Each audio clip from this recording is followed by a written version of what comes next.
السلام عليكم ورحمة الله وبركاته. إيه وجه الشبه ما بين المخدرات والعلاقات المحرمة بين الشباب والفتيات؟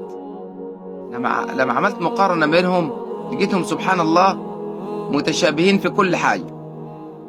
أولا المخدرات محرمة، والعلاقات المحرمة بين الشباب والفتيات هي حرام، الاثنين حرام.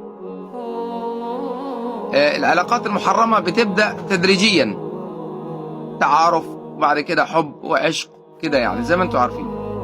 والمخدرات بتبدأ تدريجيا، سيجارة مش عارف ايه الكلام ده. الاتنين بدايتهم سعادة وفرح وانبهار وانبساط. المخدرات بتبقى سعيد في البداية وحاجة جديدة عليك، وكذلك قصص الحب بتبقى سعيد ومنبهر في البداية.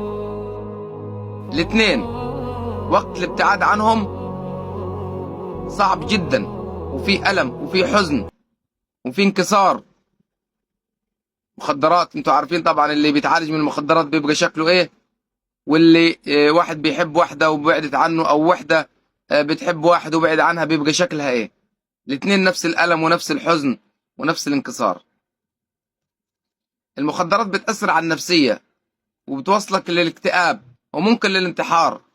وكذلك الحب بعد ما تترك العلاقة اللي انت فيها تبقى نفسيتك متدمرة وكئيب وحزين، وفي ناس بتوصل للانتحار. المخدرات لا تخرج من الجسم بسهولة، تخرج على فترات طويلة جدا ومحتاجة علاج. وكذلك الحب والعلاقات المحرمة بعد الانفصال بتترك جرح في القلب، وبتستمر فترات طويلة وممكن تستمر طول العمر. لابد من علاج في المخدرات، ويصل إلى العلاج النفسي أوقات. وكذلك العلاقات المحرمة، في ناس دخلت مصحات نفسية يا جماعة بسبب العلاقات المحرمة بين الشباب والفتيات. فسبحان الله، تقول ليه ربنا حرم ده وربنا حرم ده؟ علشان خاطر هما الاثنين نفس الضرر. ربنا سبحانه وتعالى حرم عليك ما يضرك، ربنا سبحانه وتعالى حرم عليك ما يضرك انت. ما تفرحش بالبداية، بص على النهاية هيبقى فيها ايه. ربنا يبارك فيكم وجزاكم الله خير.